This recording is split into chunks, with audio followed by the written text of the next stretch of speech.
Can I tell you the most common thing I hear from couples who are both working, both responsible, and both trying to do the right thing with money?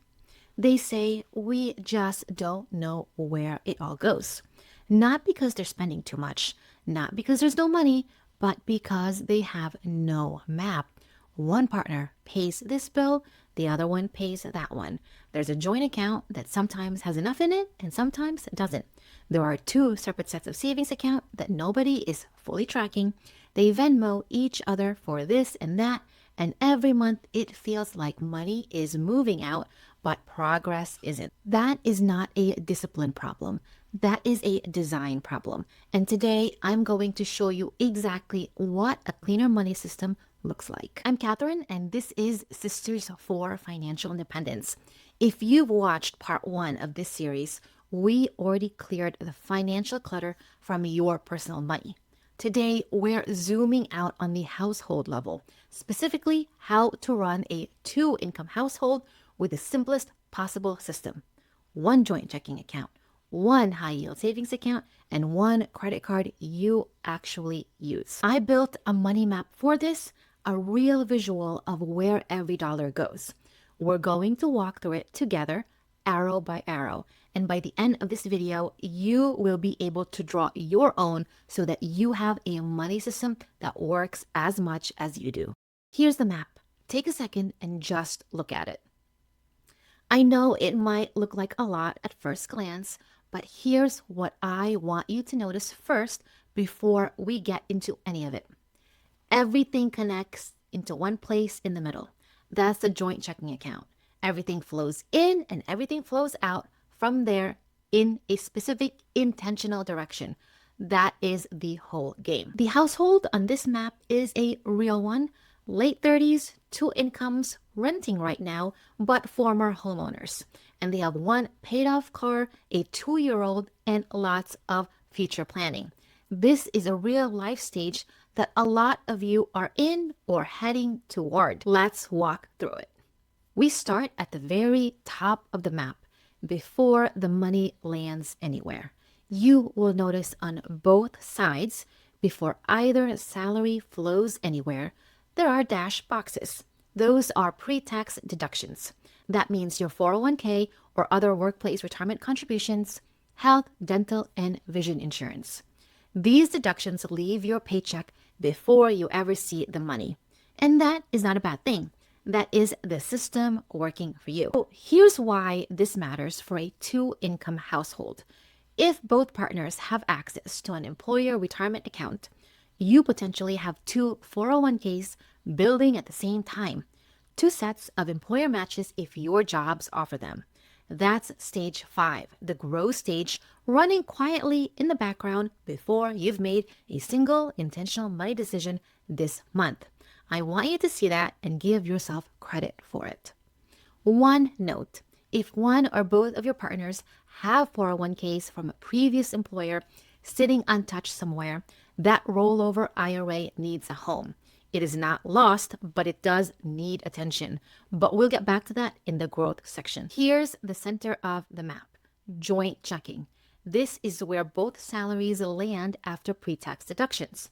And this, only this, is where your household's money lives.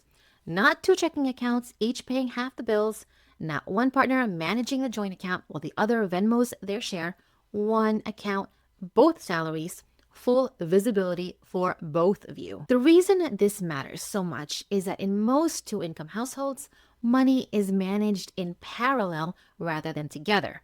Partner 1 covers these bills, partner 2 covers those ones, and somewhere in between, nobody has a complete picture. When you're both looking at the same account, you're both working from the same truth. Here's a practical note before we keep moving.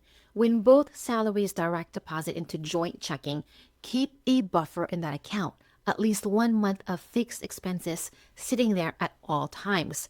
This is what keeps AutoPay running smoothly and keeps the account from dipping between paycheck cycles. If you watched part 1, you already know this move. I'll have part 1 linked in the description in case you haven't seen it yet. From joint checking, 3 things happen.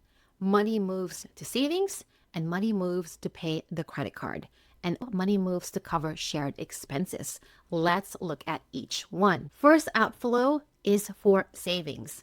One high-yield savings account for your household. Not one per partner, not one account per goal, one account with sub-accounts or savings buckets inside it. They're labeled, organized, and each with a target. Emergency fund here, travel here, sinking funds here, and the car repair is coming here as well. Remember, one place, not one pile. The organization is inside the account, not spread across multiple institutions. For this household, the emergency fund is the priority bucket. The goal is $500 first, then $1,000, then 1 to 3 months of expenses. You don't have to hit all three at once. You just have to know which tier you're working toward right now. And every other savings goal is secondary until that first tier is funded. Now, the order matters. We secure first so that you have the protection you need when life gets hard. Second outflow, one credit card. Your best one, the one with rewards you actually use and redeem. And both partners use it for everyday spending, groceries, gas, anything you would buy anyway. And every month, the full balance is paid from joint checking, not the minimum, the full balance. The points are a genuine benefit when the card works this way. The moment you carry a balance, the interest wipes out every point you've earned and then some. So one credit card account, two cards, both partners on the account, full balance paid every month. And both partners see all of the spending. If you're carrying a balance on a card right now, that's stage 3 work, the strengthen stage. And it's where we focus on debt reduction. Now, the system we're building on right now, we're building towards that. And if you've already started, I will link some more videos in the description to get you on your way. Third outflow is all of your shared expenses. Rent, mortgage, utilities, internet, phone plan, car insurance, subscriptions you both use, and childcare if that's in that picture. The household's operating costs, all of them coming out of the joint account. And this is where AutoPay earns its place. Every fixed shared expense goes on AutoPay from the joint checking account. Set the date, confirm the amount, and enter it in your banking calendar so that you can see it coming and you let it run. Automate the predictable. Protect your decision-making for the things that actually change. Okay, I want to slow down here for a few minutes because what I'm about to talk about is the part that actually keeps couples from building a shared system. And it has nothing to do with the math. First, the question I know is already in your head. If everything goes through your joint checking and joint credit card, does that mean every dollar I spend is visible to my partner? Does that mean I can't buy a birthday gift without it showing up? Do I have to ask before I spend money on anything? There is no. And here's how that works. You'll see on the map 2 dashed lines coming off of the joint account, one to each partner. That's a monthly transfer. A fixed, agreed on amount that moves from joint checking into whatever you use for personal spending. That money is yours. You don't report it, justify it, or split it. It's your spending for the month and it's already built into the household budget. That amount is agreed on together, equal or close to equal, and real enough to actually cover your personal needs. Now, I will emphasize that this is for personal needs here, not household, personal only. Coffee, clothes, gifts, whatever matters to you personally. You both can decide, and neither partner has to explain a single purchase made from it. This is not an allowance. You are not asking for permission. You are operating within a structure that both of you have designed together. There is a difference between system and control. One is something you built, this other is something done to you. I want to go deeper than the logistical question because there's something else that comes up when women, especially women who have been financially independent for a long time, are asked to build a shared system. And it's not really about the money. It's this. You built something. You figured out how to cover your rent alone. You built your own savings, your own credit score, your own habits and money systems. Maybe you did it after a breakup or after leaving home or just because you had to and then realized you were actually good at it. Your financial independence is not just a practical achievement. For a lot of women, it is a part of who they are, me included. And then someone you love comes into the picture, someone you trust, someone you're building a life with, someone who has your children's DNA, and the conversation turns to merging. And something in you resists, not because you don't trust them, but because merging feels like giving up something that was yours, something you built and something you earned. That feeling is valid, and I want to say it clearly. Building a shared financial system does not mean dissolving who you are financially. It means adding a shared layer on top of an identity that remains yours. Your Roth IRA is still in your name. Your credit history is still yours. Your income is still yours. You are choosing to direct it towards a shared household, which is different from it belonging to someone else. Your financial knowledge, your habits, your capability, none of that transfers or disappears to a joint account. It stays with you. The women I see struggle most with this transition are often the ones who manage their own money the best on their own. And I think that's worth naming. If you build something strong, it makes sense that handing a part of it over, even to someone you love, feels like a risk. But what you're actually doing is expanding your financial life, not shrinking it down. You're building a household wealth on top of individual strength, and those two things can coexist. And then there's something else, something that might have been said to you directly or that you absorbed without anyone saying it out loud. Keep your own money. Always have your own account. Make sure you're protected if he leaves. Maybe your mother said it, maybe your grandmother did, maybe you watched a woman in your life, someone you loved, go through a divorce or a separation and come out the other side with nothing. No credit history in her own name, no savings that she could access, no financial identity outside of the marriage. And someone looked at that and said, that will not happen to you. Keep your own money. Now, that advice came from love. It came from watching something real happen to real women. And it was the right advice for the circumstances it was given in. I am not here to tell you that advice was wrong. I am here to offer you something more than that. The version of financial protection that generation taught us was reactive. It was built around a worst case scenario. The relationship ends and you need to be okay. That's a real scenario and it's worth planning for. But it is not the only way to be protected, and it is not the most powerful way.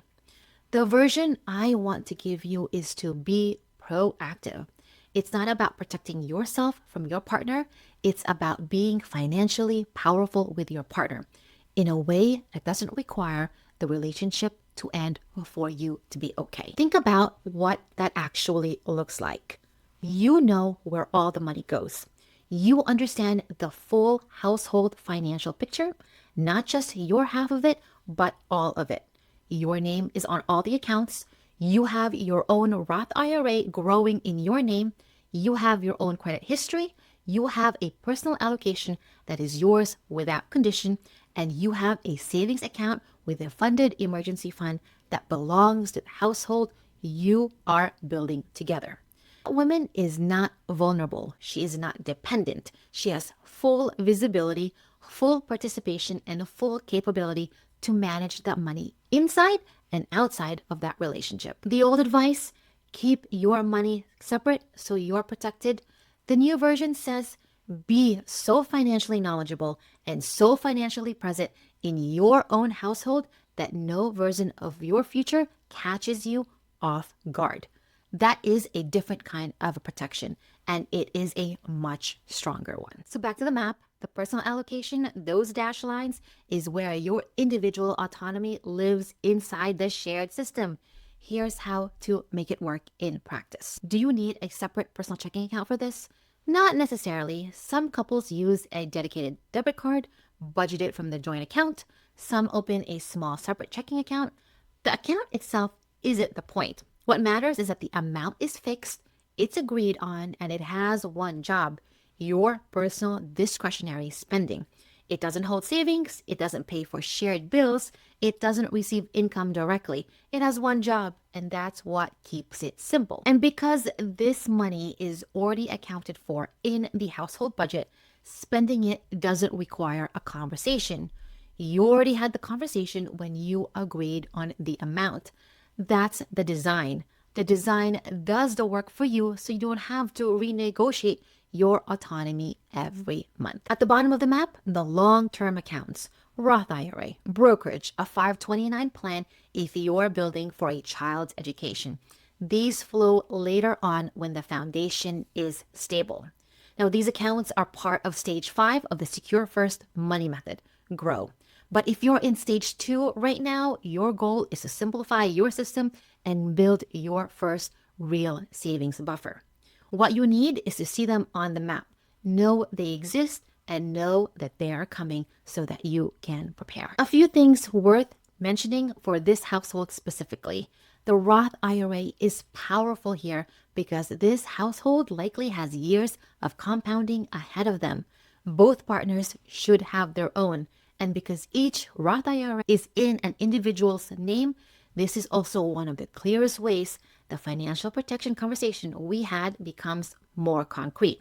The Roth is yours. It grows in your name. The brokerage account is for wealth that isn't locked behind retirement age rules, the kind of money that builds real flexibility before 65.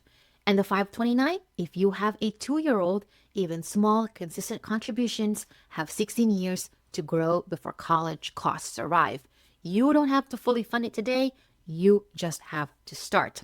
Now, I'll be doing dedicated videos on each of those further in the future, but for today, the point is this: these live at the bottom of the map because they come after the foundation. Secure first, simplify, strengthen, design, then grow. Here's what this map says in plain language. Both salaries flow into one joint checking account. Pre-tax contributions, retirement and insurance leave before that happens, quietly working in the background.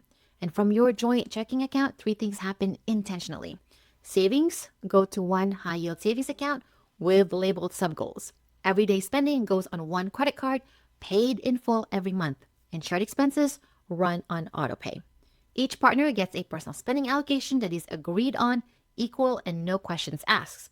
And when the foundation is stable, long-term growth comes online.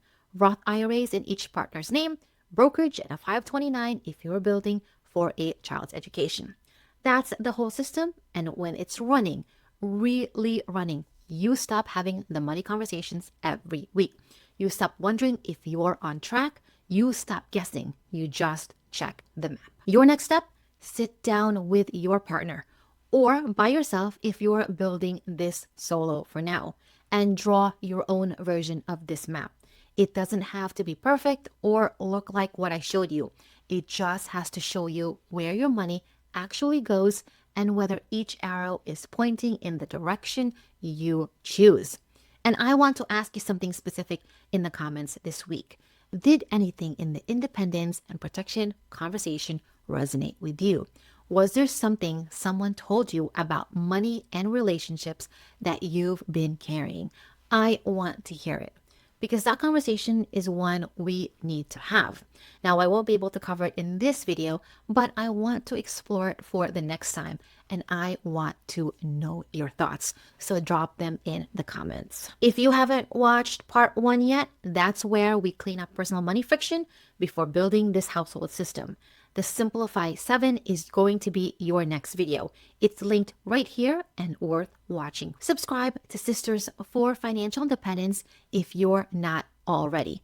We're just getting started here, so make sure you stay tuned. And I will see you in the next one. Bye!